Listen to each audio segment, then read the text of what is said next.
Bismillahirrahmanirrahim. Assalamualaikum warahmatullahi wabarakatuh. Alhamdulillahirrahmanirrahim. Puji syukur kehadirat Allah Subhanahu wa Ta'ala. Banyak nikmat yang sudah Allah berikan kepada kita semuanya. Di sore hari ini adalah kesempatan kita untuk kembali belajar Al-Quran dan Sunnah.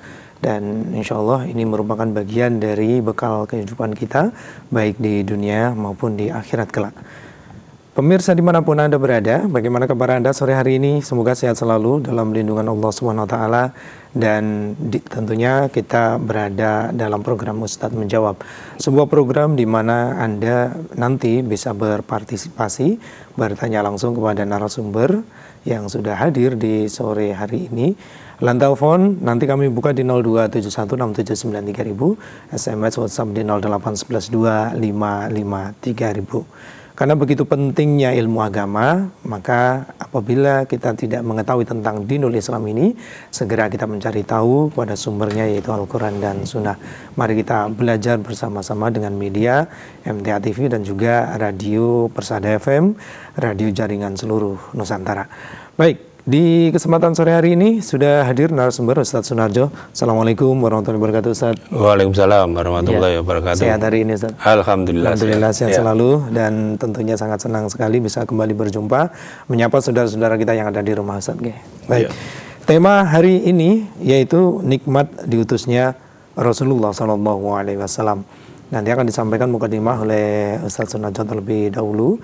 Dan nanti di paruh kedua kami beri kesempatan Anda bertanya, terutama terkait dengan tema ataupun juga permasalahan dinul Islam yang belum Anda ketahui, bisa dipersiapkan terlebih dahulu. Baik, pemirsa, kita akan dengarkan tausiah di sore hari ini sebagai mukadimah, sebagai pembukaan kajian kita. Moga silakan. Assalamualaikum warahmatullahi wabarakatuh. Alhamdulillah, marilah kita panjatkan puji syukur kehadirat Allah SWT, yang mana sampai detik ini kita masih banyak diberi beberapa kenikmatan. Di antaranya nikmat iman, nikmat Islam, nikmat kesehatan, nikmat hidayah, inayah, serta taufik Allah SWT, sehingga kita bisa mengikuti program Ustadz Menjawab di MTA TV dan Radio Persada ini. Alhamdulillah, pada sore hari ini kami akan memberikan tema diutusnya nikmat, diutusnya Rasulullah SAW. Sesuai dengan firman Allah di dalam surat Al-Imran ayat 164. A'udzubillahi minasyaitonirrajim. Laqad manallahu 'alal mu'minina idz ba'atsa fihim rasulan min anfusihim yatlu 'alaihim ayatihi wa yuzakkihim wa yu'allimumul kitaba wal hikmah wa in kanu min qablu lafi dhalalim mubin. Yang artinya sungguh telah Allah berikan nikmat yang besar kepada orang mukmin ketika diutusnya seorang rasul dari golongan mereka, yang membacakan ayat-ayat kepada mereka, yang mensucikan mereka, yang mengajarkan Alkitab pada mereka, yang mengajarkan Al-Hikmah kepada mereka, dan sebelum itu maka mereka termasuk orang-orang yang tersesat. Di ayat ini ada 4 risalah Rasulullah SAW. Rasulullah diutus, itu risalahnya di ayat ini ada 4. Yang pertama adalah yatlu alaihim ayatihi. Rasulullah diutus untuk membacakan kepada kita semuanya ini ayat-ayat Allah. Lah, ayat-ayat Allah ini ada 2, ayat syariah, ayat kauniyah, atau ayat yang tersurat dan ayat yang tersirat. Ini semuanya ayat Allah. Kalau ayat yang tersurat, yakni di dalam Al-Quran itu. Kalau yang tersirat itu apa yang terjadi di alam ini. Jadi ini semua ayat-ayat Allah. Adanya Allah menciptakan langit, menciptakan bumi, menciptakan laut, adanya gempa bumi, tanah longsor, dan lain sebagainya, itu semua ayat-ayat Allah. Dan bagi orang-orang yang beriman, maka dia akan bertambah imannya ketika memperhatikan ayat-ayat Allah tersebut. Tetapi bagi orang yang kafir, akan semakin tambah kekafirannya. Contohnya saja misalnya ada gunung meletus, Merapi meletus. Ini bagi orang yang beriman akan semakin tambah imannya. Yakni mengapa demikian? Karena dengan gunung meletus ini adalah semuanya yang menggerakkan adalah Allah. Tapi bagi orang yang kafir, ya dia akan berpendapat bahwa itu ada yang menunggu sehingga perlu sesaji dan lain sebagainya. Maka bagi orang-orang yang beriman, banyak sekali ayat-ayat Allah yang dipaparkan di alam dunia ini agar supaya manusia itu bisa iman kepada Allah dengan sebenarnya. Kemudian yang kedua, wa yuzakkihim. Rasulullah itu diutus untuk mensucikan mereka. Apa yang disucikan? Di antaranya adalah Rasulullah diutus untuk mensucikan akidah manusia, yakni hanya menyembah Allah saja, tidak ada Tuhan kecuali Allah. Dan itu risalah semua Rasul. Anibudullaha wajtanibut togut. Sembahlah Allah dan jauhi togut. Togut itu adalah sebenarnya bukan Tuhan, tetapi dijadikan Tuhan. Nah itu. Maka Rasulullah diutus untuk mensucikan akidah kita, agar supaya betul-betul yakin bahwa yang disembah itu hanya Allah saja. Iyyaka na'budu wa iyyaka nasta'in. Jadi hanya kepada Engkau lah ya Allah kami nyembah, dan hanya kepada Engkau lah ya Allah kami mohon pertolongan. Dan banyak sekali ayat-ayat yang menyatakan bahwa agar supaya kita itu akidahnya bersih. Dan juga di dalam Al-A'raf juga ada 157. Wa yadha'u anhum israhum wal aqlallati kanat alaihim. Rasulullah itu diutus untuk membuang beban-beban dan belenggu yang ada pada manusia. Beban-beban itu apa? Beban-beban yang berhubungan dengan keyakinan. Belenggu juga yang berhubungan dengan keyakinan. Dan yang paling banyak beban, paling banyak belenggu itu ya orang Jawa ini termasuk banyak beban, banyak belenggu. Contohnya saja, misalnya mau mendirikan rumah, harus memilih hari, atau mendirikan rumah harus menghadap kemana. Nah ini termasuk belenggu. Termasuk mau menikahkan anak harus mencari hari yang baik. Maka bagi orang yang beriman yang demikian itu tidak ada dan tidak perlu diugemi istilahnya, tidak dijadikan patokan. Semua hari menurut Allah itu baik. Semua jam juga baik. Maka bagi orang yang Islam kok masih percaya ini hari baik, hari sial, ini geblake simbah, ini geblake bapak, ini ikan membelenggu. Itu harus dibuang. Lah Rasulullah di antaranya tugasnya itu membuang belenggu dan beban-beban yang ada pada mereka. Kemudian wa yuzakkihim, yakni keturunan. Jadi keturunan itu Rasulullah diutus untuk membersihkan keturunan. Keturunan yang bersih adalah anak yang lahir ke dunia ini jelas bapaknya dan cara pernikahan. Jadi karena saat ini kan banyak anak-anak yang lahir tidak jelas bapaknya kan banyak sekali. Ini pasti melanggar tuntunan agama. Jadi harus dengan pernikahan dan jelas bapaknya. Maka di dalam Islam dilarang pergaulan bebas, dilarang mendekati perzinaan, dilarang. Itu dalam rangka wa yuzakkihim, mensucikan keturunan. Karena di dalam satu hadis kita nanti di akhirat itu dipanggil dengan nama kita dan nama bapak kita. Innakum tut'auna yaumal qiyamati bi asma'ikum wa bi asma'i abaikum fa ahsanu asma'akum. Sesungguhnya kamu nanti di hari akhir itu akan ditanya dengan namamu dan nama bapakmu, maka perbaikilah namamu. Nah, maka dalam Islam itu ada bin, gitu. Misalnya Umar bin Khattab dan lain sebagainya, Abdullah bin Umar. Nah, itu kan ada binnya, jadi jelas. Kalau bapaknya jelas berarti itu keturunan yang bersih. Kalau tidak berarti nyalahi tuntunan Rasulullah.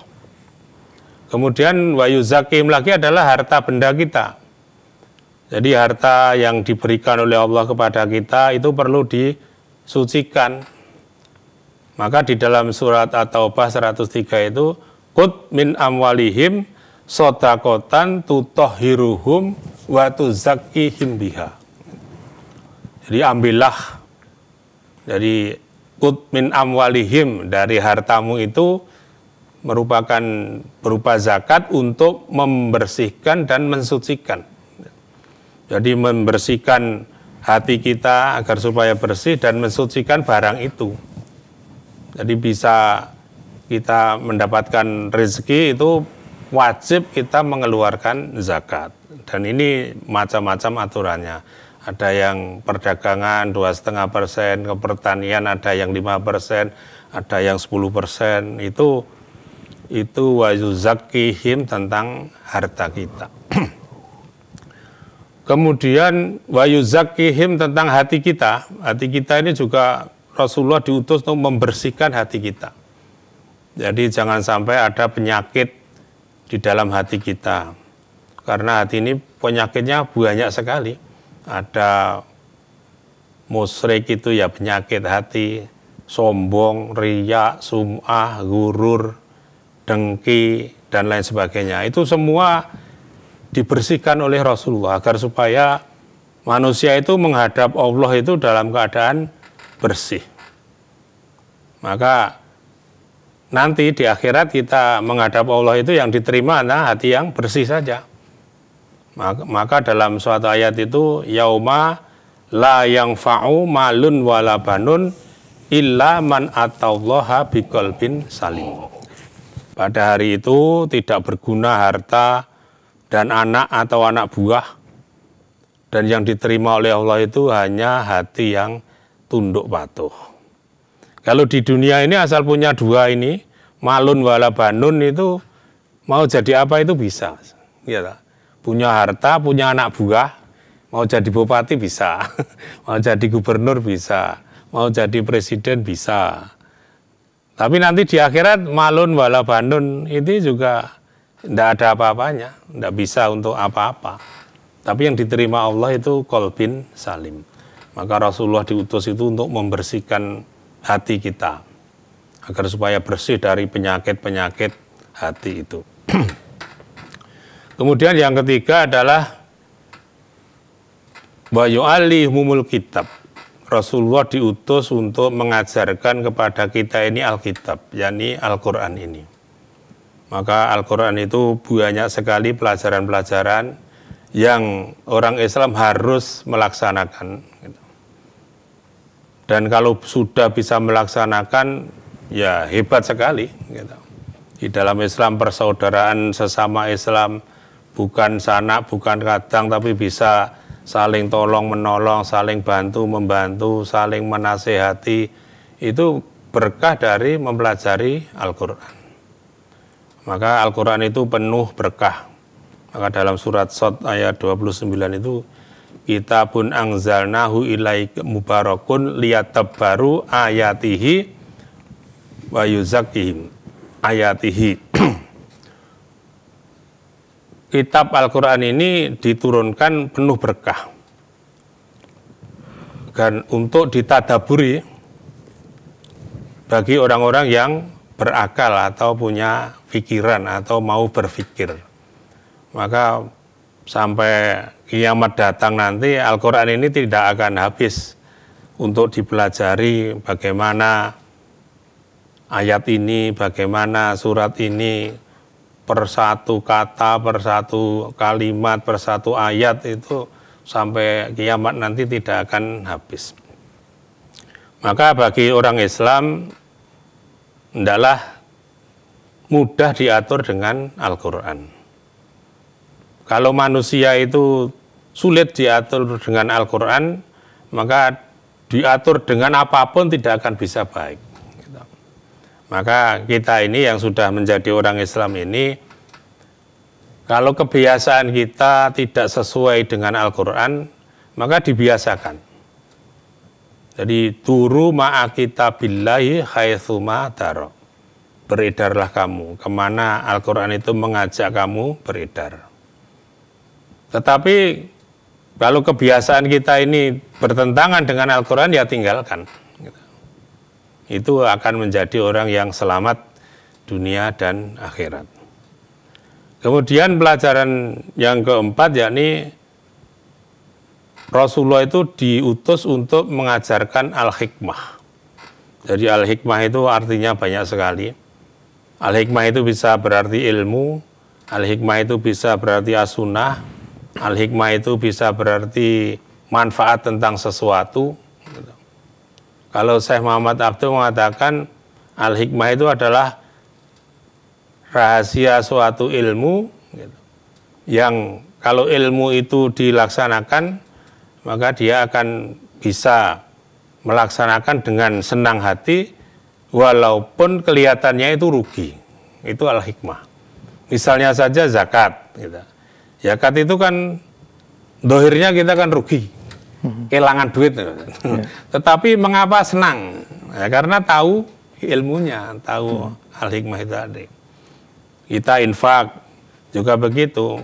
Dohirnya kan rugi, tetapi bisa terlaksana ya karena tahu ilmunya. Sholat malam itu juga begitu. Kelihatannya kalau orang tidak tahu ilmunya kan rugi. Malam-malam kok bangun, terus dingin-dingin ya wudhu, kemudian sholat malam. Bagi orang yang tahu ilmunya enak saja, bisa melaksanakan. Nah, bagi orang yang tidak punya ilmu ya kelihatannya rugi. Maka al-hikmah itu seperti itu. Jadi kelihatannya rugi, tetapi orang ini bisa melaksanakan dengan senang hati. Maka untuk tahu atau untuk bisa melaksanakan amal itu juga perlu tahu hikmah-hikmahnya. Misalnya saja kita mempelajari sholat duha dan seluk-beluknya sehingga tahu manfaatnya. Sholat rawatib juga demikian, apalagi sholat wajib, sholat malam, dan puasa sunnah, puasa wajib, mungkin Senin dan Kamis, mungkin puasa Daud. Ini kalau kita itu tidak tahu ilmunya, maka juga tidak akan melaksanakan. Ya, saya kira itu sebagai mukaddimah. Ya. Nanti barangkali ada pertanyaan 1-2, kami persilahkan. Baik, terima kasih Ustaz Sunarjo sudah menghadirkan materinya di kesempatan sore hari ini. Pemirsa dimanapun Anda berada, kami tunggu kebersamaan Anda. Nanti silahkan bertanya di lantai telepon 02716793000, SMS WhatsApp di 08112553000. Namun kita jeda terlebih dahulu, kita ikuti pesan berikut ini. Kami akan hadir kembali menjumpai Anda dalam program Ustadz Menjawab.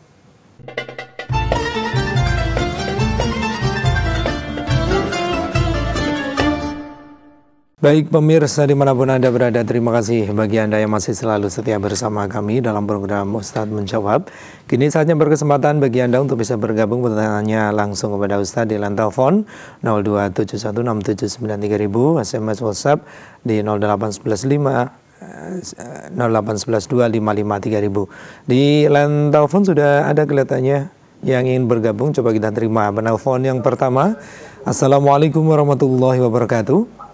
Waalaikumsalam warahmatullahi wabarakatuh. Dengan Bapak siapa di mana?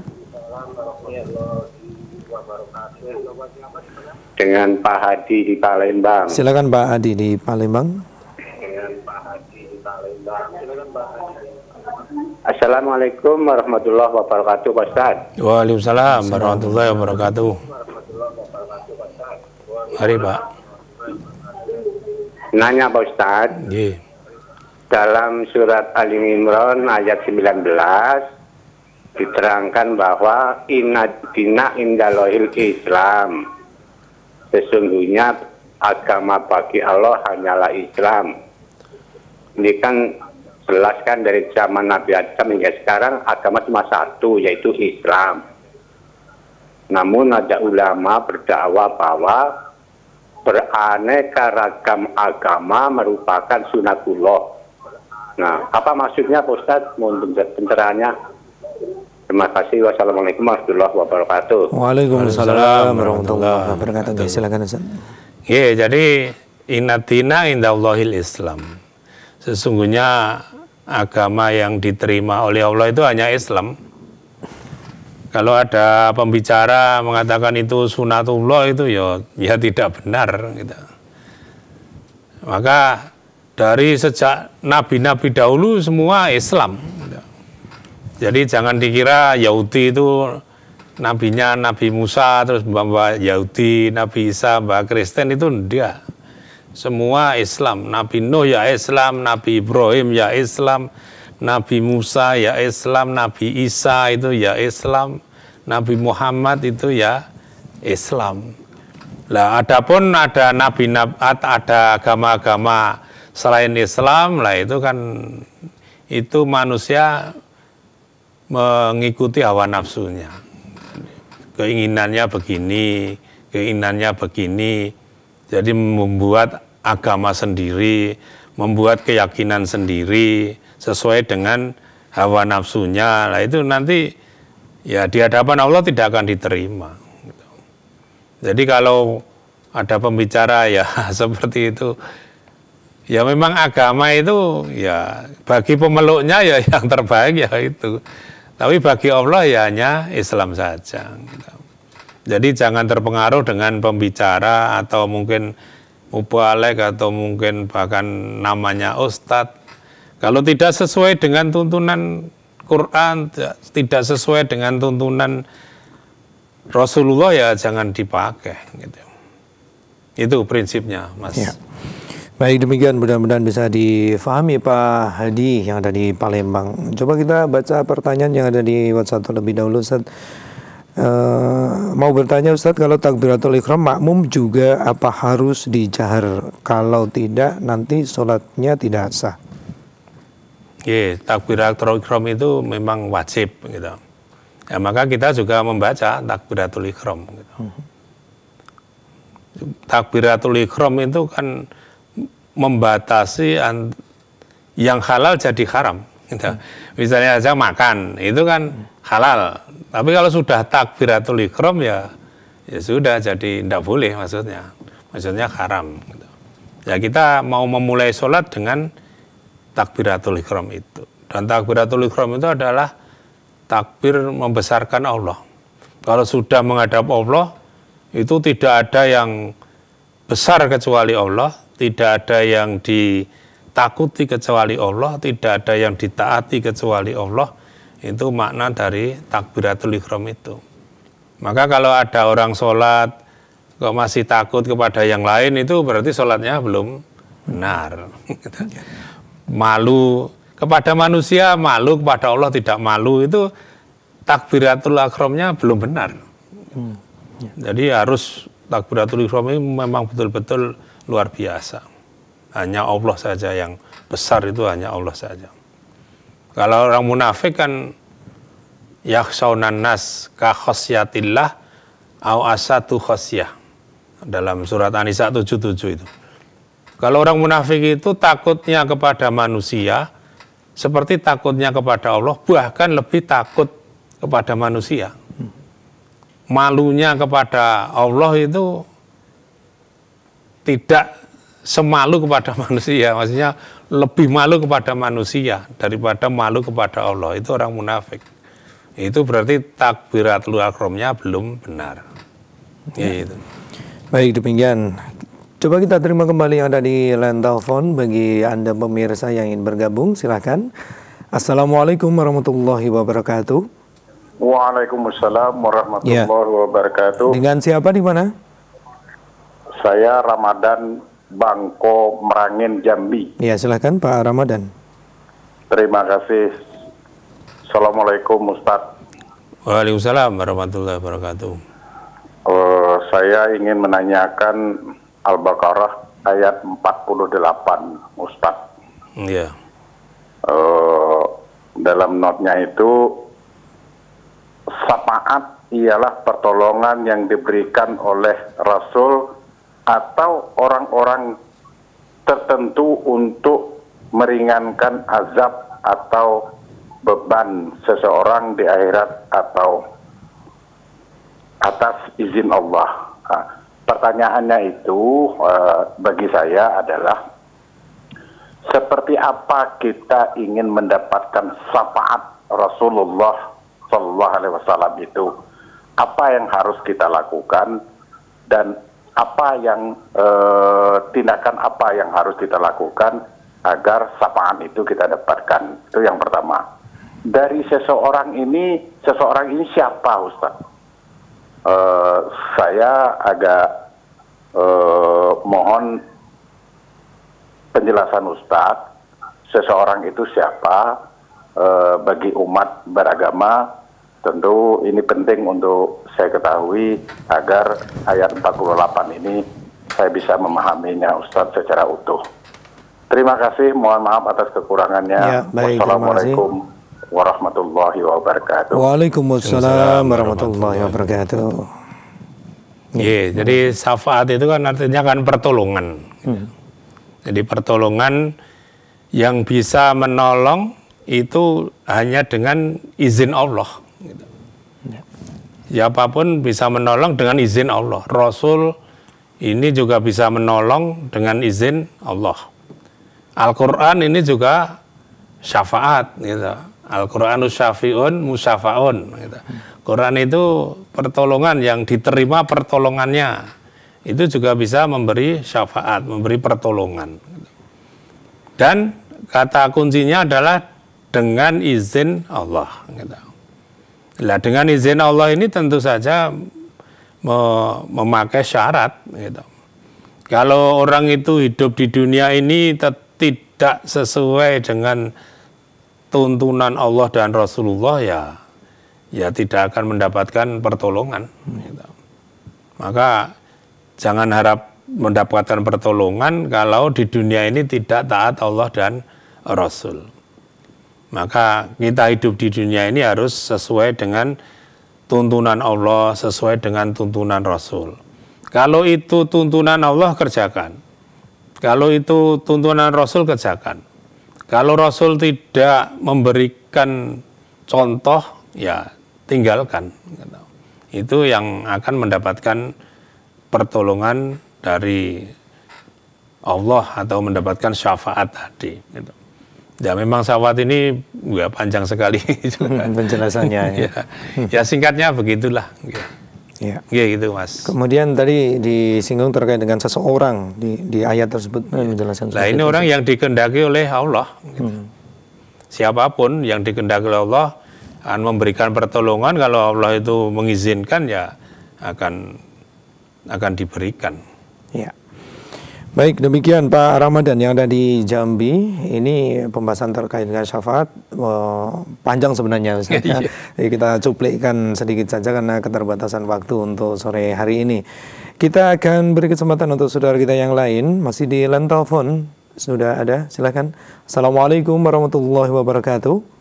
Waalaikumsalam warahmatullahi wabarakatuh. Ya, dengan Bapak siapa di mana? Bapak Mustafa dari Oku Selatan. Iya, Pak Mustafa, silakan. Assalamualaikum warahmatullahi wabarakatuh, Pak Ustadz. Waalaikumsalam warahmatullahi wabarakatuh. Semoga Pak Ustadz dengan Mas Ahmad Fauzan selalu dalam lindungan Allah. Amin. Amin. Mohon izin bertanya Pak Ustadz, ini di luar tema seperti apa yang Ustadz paparkan tadi. Iya. Yang saya tanyakan yaitu tentang sholatnya orang musafir. Iya. Satu contoh, saya dari Oku Selatan pergi ke Jawa. Yeah. Di tengah perjalanan, mobil berhenti di rest area atau rumah makan. Yeah. Pada waktu sudah tiba waktu sholat zuhur ataupun, nah saya akan melakukan sholat secara jamaah dan saya kosor dan saya jamak ternyata di musola itu sudah ada saudara yang melakukan sholat. Cuman saya tidak tahu beliau itu dijamak ataupun tidak, dikosor ataupun tidak. Nah, ternyata saya ikuti, saya sudah rakaat yang kedua, itu kan kosor Ustaz, luhurnya itu. Nah, kawan itu melakukan sholat tamam. Nah, kemudian rakaat ketiga beliau itu berdiri lah. Terus saya itu harus ya bagaimana kalau tetap mengikuti imam itu? Apakah saya salam di rakaat kedua karena saya jamak atau saya kosor? Itulah saya yang sampaikan Pak Ustadz. Atas pencerahan saya ucapkan terima kasih. Wassalamualaikum warahmatullahi wabarakatuh. Waalaikumsalam warahmatullahi wabarakatuh. Oke, monggo silakan Ustaz. Jadi kalau safar itu kan rukhsah ya. Rukhsah itu kebolehan. Boleh dijamak, boleh dikosor gitu. Yang boleh dijamak itu kan zuhur dengan asar, maghrib dengan isya. Ya, namanya kosor itu disingkat gitu. Diringkas, maksudnya zuhur sebelumnya 4 rakaat tapi dilakukan 2 rakaat. Asar 4 rakaat ya dilakukan 2 rakaat. Maghrib tidak bisa, isya 4 rakaat jadi 2 rakaat. Nah, kemudian kalau dari Oku Selatan mau ke Jawa, ini sudah termasuk musafir gitu. Kemudian berhenti di restoran atau di rest area, ya mau melaksanakan sholat boleh, dijamak, dikosor boleh gitu. Jadi kalau misalnya waktu zuhur ya boleh zuhur asar, waktu asar ya boleh zuhur asar, waktu maghrib boleh maghrib dan isya, atau waktu isya boleh maghrib dan isya. Kemudian kalau di situ misalnya di musola rest area itu sudah ada orang sholat, kalau itu jelas kita tahu bahwa itu adalah jamak dan kosor, ya kita ikut saja langsung gitu. Misalnya ini kok zuhur, terus dia zuhur di jamak dengan asar dan nanti dikosor, ya kita langsung ikut. Kemudian yang jadi permasalahan tadi kan imamnya tamam. Yang di situ itu tamam. Ya. Nah, terus kita bagaimana? Nah, maka kalau sudah ada imam yang tamam, kita itu ya ikut tamam. Jadi tidak kok terus karena saya musafir terus memutus, nah, tidak boleh. Maka kalau imamnya ini tamam, ya kita tamam dulu. Misalnya zuhur 4 rakaat, ya kita 4 rakaat. Nanti baru asarnya 2 rakaat. Gitu. Jadi tidak boleh kok terus imamnya tamam kalau kita mutus, nah itu tidak boleh. Ya. Itu yang jadi problem kan itu tadi. Ya. Ya, jadi kalau imamnya tamam, kita tamam dulu. 4 rakaat dulu, baru nanti. Baik, demikian ya. Untuk Pak Mustafa, mudah-mudahan bisa difahami. Kemudian berikutnya coba kita bacakan pertanyaan datang dari hamba Allah yang ada di Klaten. Ustadz, amalan apa saja yang bisa saya lakukan sedangkan dalam keadaan sakit? Pasca operasi patah tulang yang hampir 6 bulan belum bisa berjalan, sedangkan sholat wajib dan sunnah saya kerjakan dengan duduk, Ustadz. Iya. Iya, jadi orang yang sakit itu ya hikmahnya banyak sekali. Jadi justru banyak hikmahnya. Ya. Jadi kalau ini saudara kita yang di Klaten ini tertimpa musibah sakit, ya sabar lah gitu. Dan itu ujian dari Allah. Jangan sampai kita diuji tetapi malah menjadi tidak sabar. Karena ujian itu ada 2, ada yang menyenangkan, ada yang tidak menyenangkan. Nah, ini termasuk Bapak ini yang termasuk tidak menyenangkan gitu. Ya. Jadi di dalam menghadapi ujian sakit ini banyak sekali amalannya. Di antaranya adalah zikir. Jadi orang yang sakit itu pasti banyak zikir. Dan diharapkan untuk banyak zikir kepada Allah, mengingat Allah. Yang kedua banyak istighfar. Istighfar kepada Allah. Mohon ampun atas segala dosa-dosanya. Kemudian juga muhasabah. Jadi orang yang sedang sakit ini hendaklah banyak muhasabah. Yang keempat, mentauhidkan Allah. Jadi membenahi akidah kita Jangan sampai kita ini menyembah kepada selain Allah. Kemudian selain itu juga ya nasihat gitu. Jadi orang yang sakit itu kan perlu nasihat dan juga perlu menasehati. Jadi orang sakit itu ya perlu nasihat, perlu menasehati. Jadi kalau orang sakit itu menasehati kan lebih mengena karena dia sendiri yang mengalami. Kemudian selain itu juga berdoa kepada Allah dan juga mendoakan. Jadi kalau orang sakit itu dijenguk misalnya, itu mintalah doa kepada orang yang menjenguk. Dan yang menjenguk pun juga mintalah doa kepada orang yang sakit. Karena orang yang sakit ini sedang dekat dengan Allah. Karena selalu zikir, selalu istighfar, selalu ya itu. Kemudian orang yang sakit itu bisa menggugurkan dosa. Nah, ini hikmahnya juga. Jadi dosa-dosa itu bisa gugur karena sakit. Ini banyak sekali hikmahnya. Kemudian selain itu juga orang sakit itu jauh dari gangguan setan. Karena apa? Kalau orang setan itu udah putus asa kalau membujuk orang sakit itu, gitu. Mau diajak maksiat kan enggak bisa, mau diajak ini enggak bisa. Nah, itu.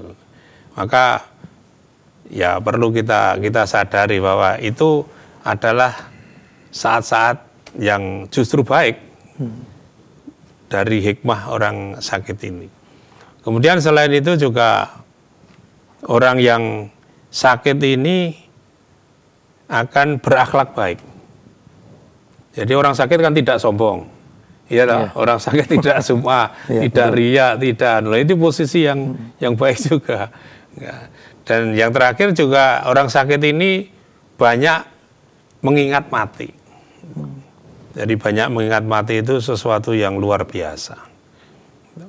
Maka terima apa yang diujikan oleh Allah kepada Bapak ini dan juga selalu mendekatkan diri kepada Allah. Gitu. Atas dosa-dosanya, istighfar, dan juga berdoa kepada Allah supaya cepat disembuhkan. Karena penyembuh itu adalah Allah. Dan kalau nanti sudah sembuh bisa melaksanakan tuntunan-tuntunan Allah. Itu yang bisa dilakukan untuk orang-orang yang sakit. Baik, demikian mudah-mudahan bisa difahami dan tidak terasa kita sudah berada di akhir jumpa kita sore hari ini. Ustadz, sebagai penutupnya bisa disampaikan, silakan. Ya, jadi alhamdulillah kita ini bisa mendapatkan tuntunan dari Allah dan Rasulullah melalui Rasulullah. Dan saya tidak bisa membayangkan seandainya di dunia ini Allah tidak mengutus Rasulullah. Mungkin kita tidak tahu jalan ke surga itu yang bagaimana, jalan untuk menuju kebahagiaan itu yang bagaimana, mana yang halal, mana yang haram, itu kita tidak akan tahu. Mana yang sunnah, mana yang bid'ah, kita tidak akan tahu. Nah, dengan adanya diutusnya Rasulullah ini, kita akan menjadi tahu semuanya. Mana jalan surga, mana jalan ke neraka, mana jalan yang dimurkai Allah, mana yang jalan diridhoi Allah, mana halal, mana haram, mana sunnah, mana bid'ah. Karena orang yang tahu bid'ah itu hanya orang yang tahu sunnah. Kalau orang tidak tahu sunnah ya tidak tahu bid'ah. Dikiranya sunnah ternyata bid'ah. Kalau kita tidak ya mempelajari apa yang dibawakan oleh Rasulullah ini. Maka kita jangan segan-segan, jangan bosan-bosan, selalu menuntut ilmu agama, karena sebanyak apapun yang kita miliki, itu masih banyak yang belum kita miliki.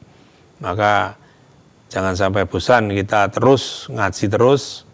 Selain ngaji itu dapat pahala, juga dapat ilmu, dan itulah jalan yang menyelamatkan kita. begitu, Ya. Mas. Baik, terima kasih Ustaz Sunarjo berkenan hadir dan memberikan tausiah di sore hari ini. Lain kesempatan bisa kita lanjutkan insya Allah. Ya Allah. Assalamualaikum warahmatullahi wabarakatuh. Waalaikumsalam warahmatullahi. Pemirsa dimanapun Anda berada, demikian tadi program Ustadz menjawab untuk sore hari ini. Semoga apa yang disampaikan oleh Ustadz dapat memberikan pencerahan sekaligus juga memotivasi untuk terus kita bisa istiqomah di jalan Allah Subhanahu wa taala. Terima kasih atas perhatian Anda. Lain waktu, lain kesempatan bisa kita lanjutkan kembali. Saya Ahmad Fauzan undur diri. Alhamdulillahirabbil alamin. Subhanakallahumma bihamdika asyhadu an la ilaha illa anta astaghfiruka wa atubu ilaik. Billahi taufiq wal hidayah. Wassalamualaikum warahmatullahi wabarakatuh.